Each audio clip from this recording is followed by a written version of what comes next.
How are you doing? If you're like us, your technology is a disaster. So, um, it's been just that kind of day. Oh my God, have you ever had these days? Oh, hold on. It's wanting me to customize things. Not while I'm live. Not while I'm live, people. So, to my right is lovely Meg McNeese. She'll be joining us any moment. She's on a call. Not sure when she'll show up because that's just the kind of day today is. So let's go over what's going on today. I'm late, so apologies for that. We had something happen with our domain, our GoDaddy domain. It turns out we asked for it to happen, but when we asked if it would affect anything, they said no, and then it broke all of our shit. We didn't know what was gonna happen. Anyway, so we haven't been receiving any emails all day today. So if you've been trying to email us and got a failure or a terminal failure or something that sounded like our business had exploded, please try again because we're actually here. And then yesterday, Shelly got yelled at by somebody that had really no business yelling at us, and now we have to deal with that crazy situation. And there's he's a crazy independent guy who, frankly, has no self-awareness, but he preaches to everyone else that everyone should be more self-aware. And it is the most ironic and a little bit sad thing you've ever seen in your life. So anyway, okay, I've got that. And I got to go to the dentist today. That was probably the best part of the day. And it's not that I don't like the dentist, but the fact that that was one of my favorite parts of the day tells you the kind of crazy day we've had around here. All right, here we go. So luckily, Shelly, being the completely organized human that she is and saving us from ourselves, sent out notes yesterday. So we don't have to. I'm trying to set the moderation comment thing. I don't care. Okay, whatever. Anyway, so it's been that kind of day. And I don't know, I think I may have broken something on the live, but I'm going to keep going because Shelly sent me the notes yesterday, and just to honor that organized human commitment, I'm going to do it anyway. And hopefully Meg will pop in at some time. So we had one of the things we want to share is we had a real privilege of interviewing Erica. I think it's Erica Anderson. I should Google that, but Shelly will put the right thing in the right link. But Erica was really amazing. She is a pilot, and a lot of pilots we've met have worked their way into piloting through military service. And so they get a ton of hours while they're enlisted and doing their thing. But what Erica just kind of worked her way through it, started as a flight engineer, worked her way up. I mean, just really a cool lady. Amazing story. You should definitely listen to the podcast. So go find it. Shelly will probably post it because that's just how she is. Just amazing. And then when you listen, like and subscribe to the podcast because we are like every single time we talk to somebody, it just gets more and more interesting and fun. Our next one we've already recorded, and it's going to be really, really awesome. You'll really like that too. But this time we were laughing about how, I don't know if this even, I think it did, got on the video because we talk a little bit and then we record. But we're laughing about how cockpit is like the perfect male-only sort of name for a thing. And so you should find out you should listen and find out what the ladies call the cockpit. So it's great. It's really fun. All right. Another thing we have going on is project management training camp. That's next week. It's at the university in Rapid. I was just thinking, I think I might have to wear a mask all day. That's going to be rough.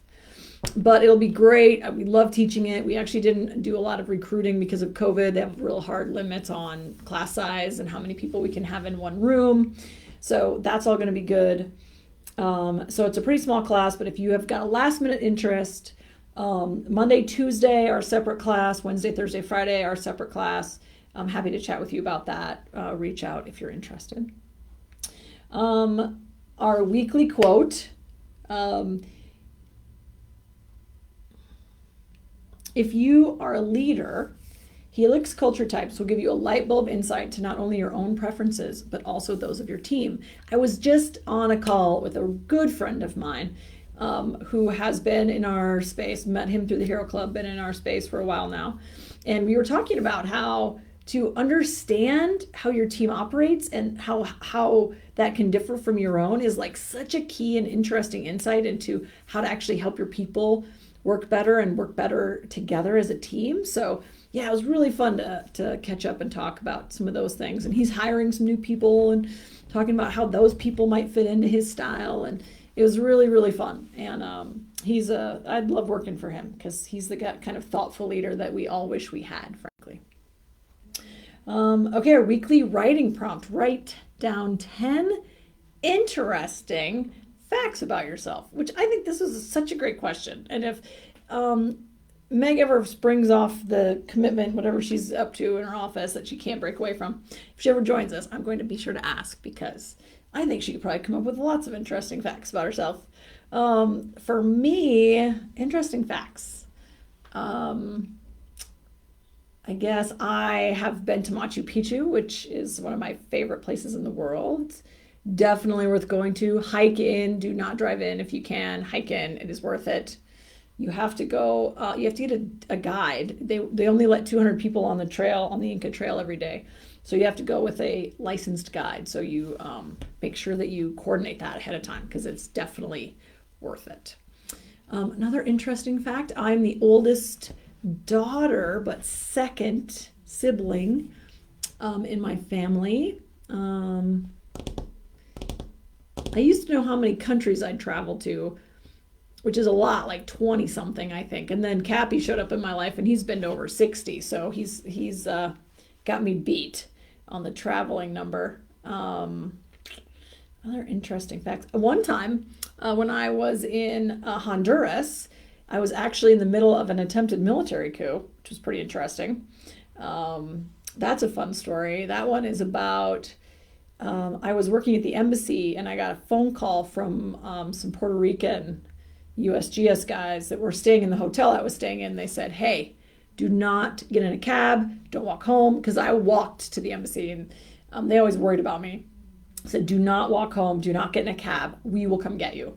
So they showed up and got me and I'm like, what's going on? And they turned the radio on and every station was playing the same like patriotic music. And so we went back to the hotel and I was kind of freaking out and called home and but nobody in the US knew about it. Like it was like such a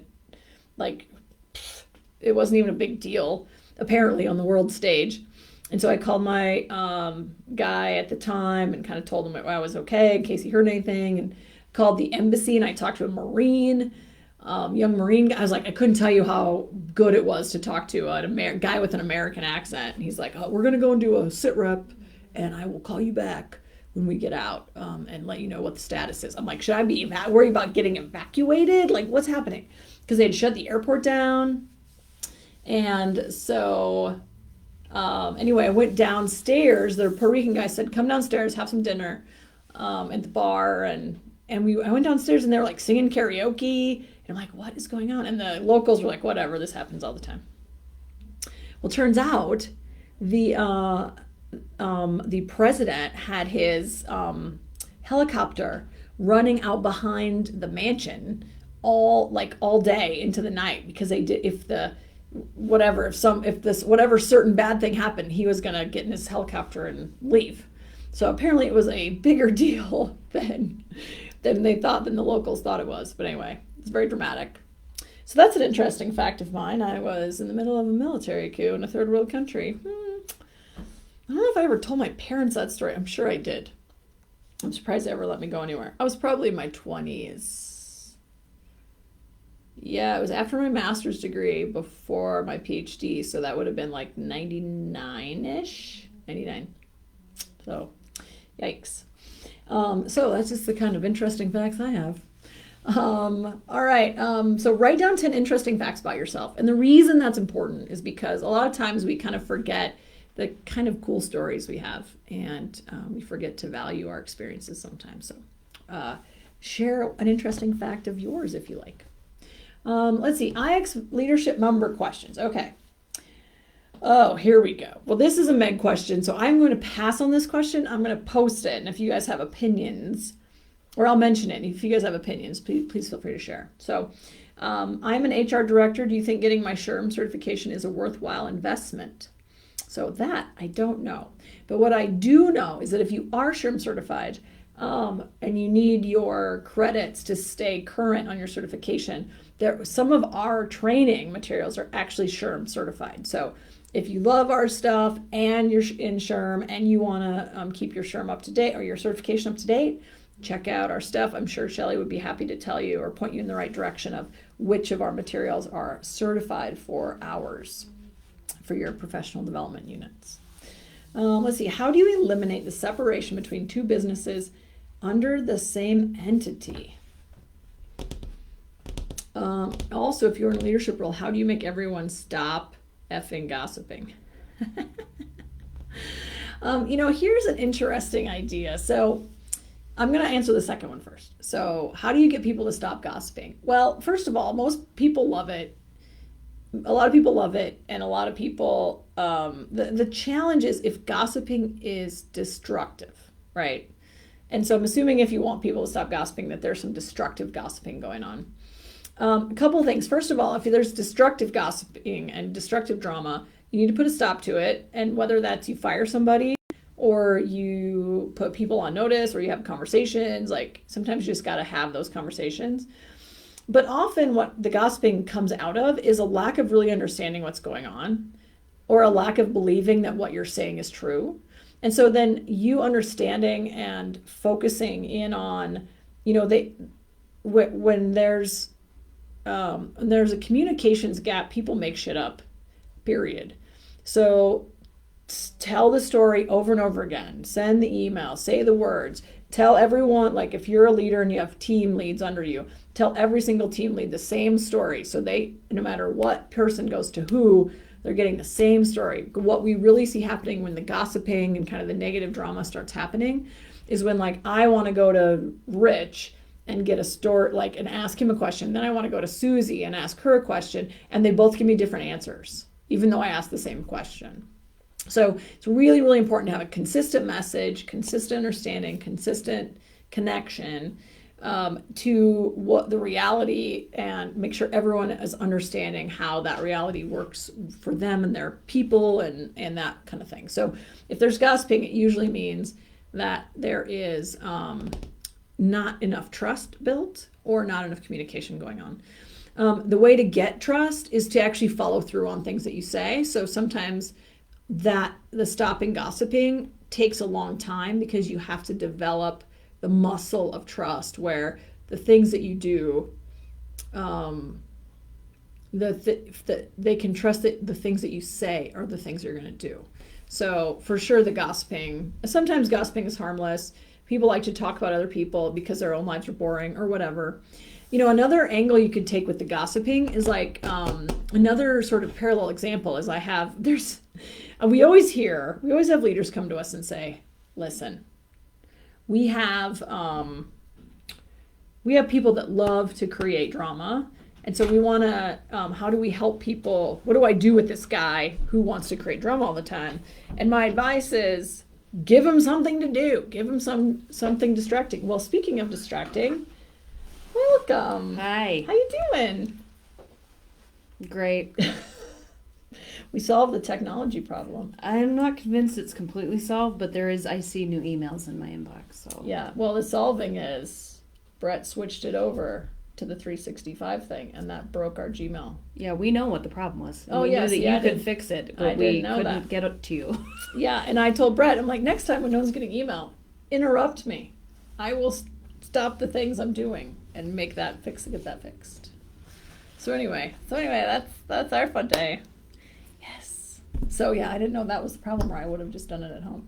But anyway, we're just talking about communication. Wow. Good communication practices. So tell me something interesting about you. That's what our writing prompt is.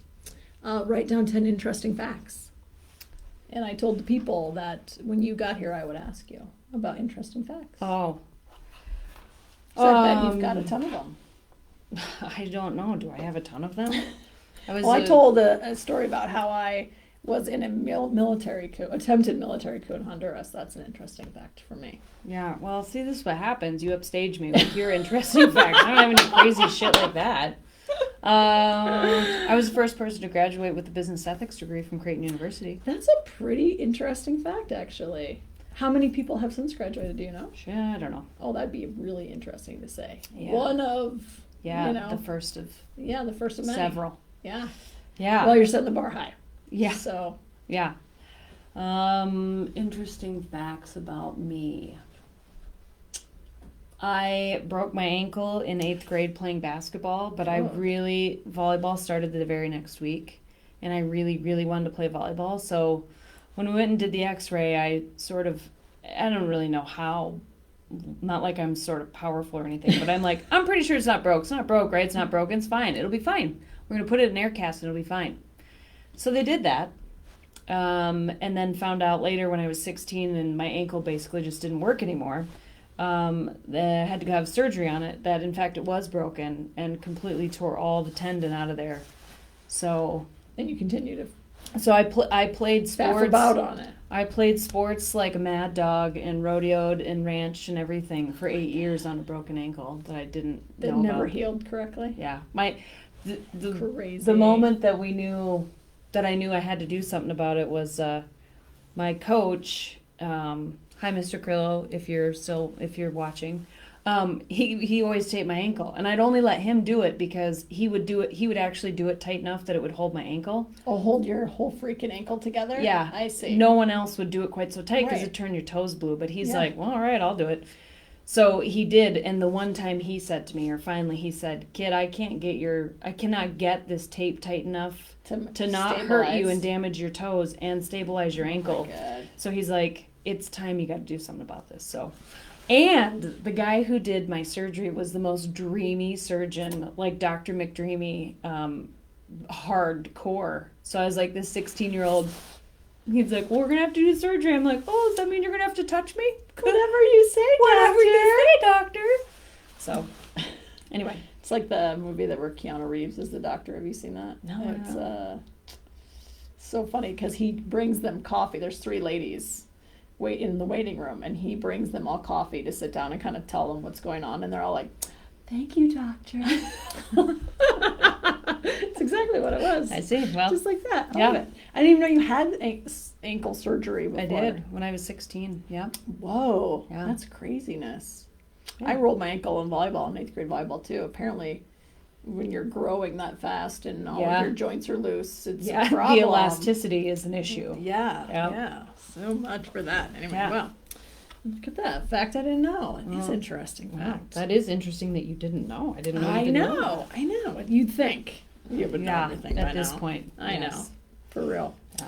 Okay, so there's another question for you, which I couldn't possibly answer, which is SHRM certification a worthwhile investment? Seems like a trap, by the way. I guess it depends on how you define worthwhile investment. I didn't think for me that it was a worthwhile investment. I would, I paid for my SHRM membership when I was an HR manager, so I paid the $299 or $199 a year to get access to, inside SHRM kind of stuff. But as far as the SHRM certification, I mean, I don't want to poo-poo SHRM. It's a great organization. They really, truly take care of and look after the people that are involved in the organization, but I just didn't find value in it. But I also worked in an industry and in a geographic location where there wasn't value put on it. Now, you work in, say, downtown Chicago, and your HR is going to be your career track.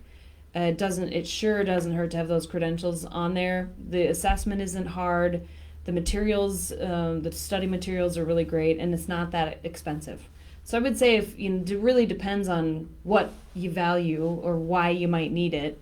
I wouldn't say get it just to get it because everyone else has it if you don't think I really, really want to have that on my resume. Mm-hmm. That's my take. Yeah, the only certification I have, I actually got when I was ready to switch jobs so that I qualified for the jobs that I wanted. And I would immediately have credibility in my chosen field. So that might be another time to get it. Because when I was Yeah. doing the work, I was like, I don't have to prove to anyone in my current job I can do it. I Yeah. can do this job. Is when I switched jobs that it became important to me to have it. So. Yep. So. All right, so there's Sherm. All right, well, we're just going to go right to good news. But wait, you were answering a question when I interrupted you. Yeah, that was the how do you make people stop gossiping? And so what I was saying was when we have, like, in a parallel example, when you have someone who really wants, who, like, creates chaos, I've advised leaders to give them something chaotic to do, because I think people create chaos when they feel too bored, like when they're chaos tolerant but they're doing routine things. So give them something. So I wonder if the gossiping thing is if you, like, do something that they can talk about instead of negative, shitty gossip. You can give them something interesting or fun or a new thing to do or talk about, and kind of control the direction of the gossip instead of letting them pick the things they're going to gossip about. Yes, I think I absolutely agree with that. And the reason I really brought up that I interrupted you is because I know who this question is from. Oh, see, I don't know who's the question's from. I know you don't. So you tell. In that scenario that I am somewhat familiar with, I think that the situation is that there's a lot of order tolerant folks working in this environment, and that they don't, whether the leadership believes it or not, there's probably the people do not perceive that there's enough sort of information shared. Yeah. And so I think that that's why there's gossiping, because remember, when in a communication vacuum, people just make shit up. So I think, and maybe I'm all wet. I mean, I don't know the situation exactly. So from one side to the other, either give them more to do that gives them something else to talk about. Maybe they're too bored. I don't think that's it for these people. I think it's that they think they need more information. And whether you think, remember, perception is reality. So whether you think they need more information or not is irrelevant. It's what they need, they feel like they need, and that will get them to stop gossiping. So it's kind of like you have to decide. You don't get to win everything in that scenario. You don't get to not share information with them and hope they stop gossiping. Well, the interesting thing is, this was, I guess, technically a follow-on question, unless there's just a weird formatting thing, to the first question, which was, how do you eliminate separation between two businesses under the same entity? Which tells me that there isn't enough planning or clarification around the situation, which would then lead to the gossiping, right? Because for this question, how do you eliminate the separation between two businesses? There should be an integration plan. There should be every department or team in that organization should understand if they're going to stay different or if they're going to be integrated, and what's the timeline. And so if you're asking that question and you don't know the answers to it, that means that's why they're gossiping. So the one thing leads to the other. So creating a plan, understanding what you or the team, the leadership team wants to see that look like, when they need to look like it, and who it's going to affect when, that's the thing you need to do. And then the gossiping will definitely settle down or become less negative. Yeah. The other thing, we've had some clients too that they struggled with gossiping issues, and the leader of the managing partner of the firm, we helped them draft an email that said, effective immediately, all gossip stops, starting with me.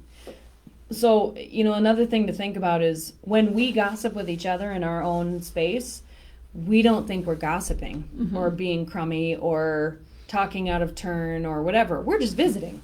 Well, guess what? All the other people think the same thing. We're just visiting about how this doesn't work right or that doesn't work right.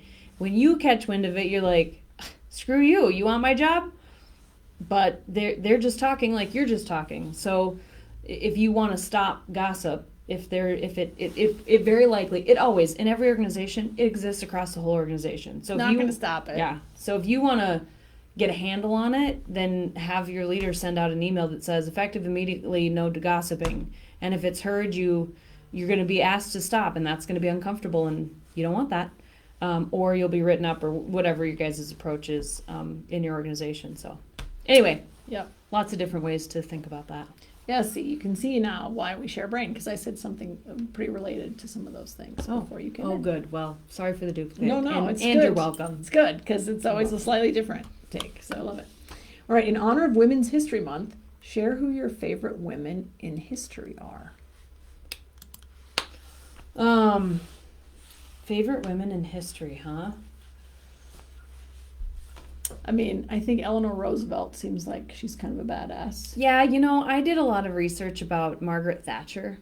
I bet she's really interesting. I really appreciated her. There's a woman whose name I couldn't tell you right now, but she was a Jewish twin, and she was a survivor during World War II. Whoa. And I just, the way her twin died, but she would like go into the kitchen at the concentration camp and steal food at night. So to try and keep her twin sister alive, her twin ended up dying anyways. But like the kind of heroism, like I can't even fathom it. Like I don't even understand it. And I just really appreciate that story of someone who's not super well known. And anyway.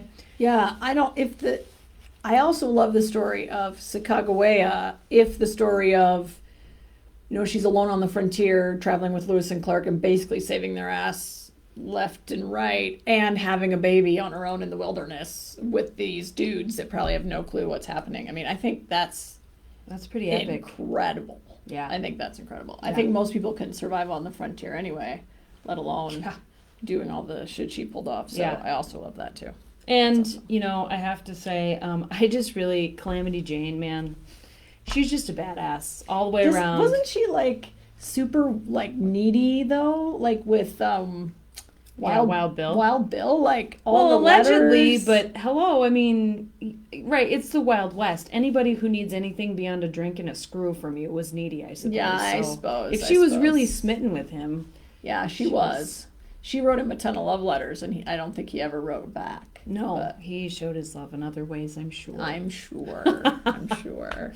Yeah, interesting. Yeah, all those people that held their own in like environments that were not friendly and all that is incredible. Even like I have a whole collection of Great Plains generally stories of women on the frontier, because I just think, Jesus, like so impressive. We come from hardy stock. We do, and our mothers, of course. That's of course. Are some of our favorite. Said that first. Women in history. Also, favorite women in history. Oh yeah. Look how cute we are. Okay. We're so cute. You're jealous of how cute we are, I'm sure. Oh. Okay, what's our good news? A Navy meteorologist lost his wallet in Antarctica and got it back 53 years later. What? I haven't had a chance to read it, so we got to get in there and look. Yeah, let's see. We actually met our next podcast guest has spent time in Antarctica. 5 years? 3 years? 5 years? No, I don't remember. I think it was 5. It's over a span of 5 years, but you don't usually spend winters. Oh, so yeah. A total of like 3 years worth of days. So it must be like 1,000 days. So it's interesting. This is about a Navy meteorologist lost his ID. Well, it turns out here in Spearfish, we have a Navy meteorologist that spent time in Antarctica. And that was, her name is Joan. She teaches Pilates. She's my Pilates teacher. And we have one of these people running around. Crazy. I know. She's super, super cool. She's done a lot of cool shit. So Navy meteorologists. So the meteorologists in the Navy are the ones that run the Met stations down in Antarctica to figure out, like, is it safe to land planes, and how cold is it actually getting. It looks like he lost his wallet so McMurdo Station was the first station in Antarctica. I think it's actually built by the British Antarctica Survey way back in the day. It looks like he lost his wallet. I'm trying to figure out. 1967. Yeah. Trying to figure out how they found it. Oh, we found it. Let's see. We're reading fast, but we'll post the article. He said the one thing that really made life worth living down there was the people that were there, and that's what That's our podcast exactly guest what said. our podcast Yeah. said. Totally. Well, it says, oh my gosh, he's still alive. He is the cutest. He is cute. He said, and you didn't see this part, but I scrolled too fast, but he Oh. said he was surprised at how young he looked in his picture. Well, that was 67. So, wow, that was a Yeah. long time ago. Well, trust me, when you start getting all the wrinkles and stuff, you're like, I should have appreciated my youth more. You Yeah. know, youth is wasted on the young, I guess, or whatever that saying is. So, I don't know if it doesn't it really say. He doesn't really say. Wow. At any rate, that's it's cool. 53. Yeah, 53 years ago. That's He's a cool 91. story. Oh, that is cute. Yeah, it doesn't really say how they found it, or at least not in our quick summary. So you should definitely read it. I'm gonna have to check it out because one of my favorite things in the world are cute old men. I know this. Any cute old man. Like, if anybody looks like the character on Up, Rachel's like, can I'm we take in. him home? I know. Can I'll we just put him keep in my him? pocket? Yeah. We went out. We were at Red Lodge, Montana, and we went out to a local diner, breakfast place. And there was this cutest old man behind. They had like an old-fashioned diner counter with the stools, and he would come out and fill coffee and stuff. And he walked by, going this way. I was sitting here, and my boyfriend Cappy was sitting there. And he walked by, and I just kind of caught him out of the corner of my eye, and I went like this. And he's like, "Oh my god." And Cappy knew in that moment he was going to lose Rachel. That's right, to this cute old man. Yeah. Oh, but anyway. Cool. So that is it for today. Thanks for the patience for the tardy start, but Yes. it's been that kind of day. So Yes, it has. I feel better having seen you. I haven't got to see you all day. I so. know. It's magic. All right, well, until next week, lead powerfully. Change the world. See you next time. Bye. Do the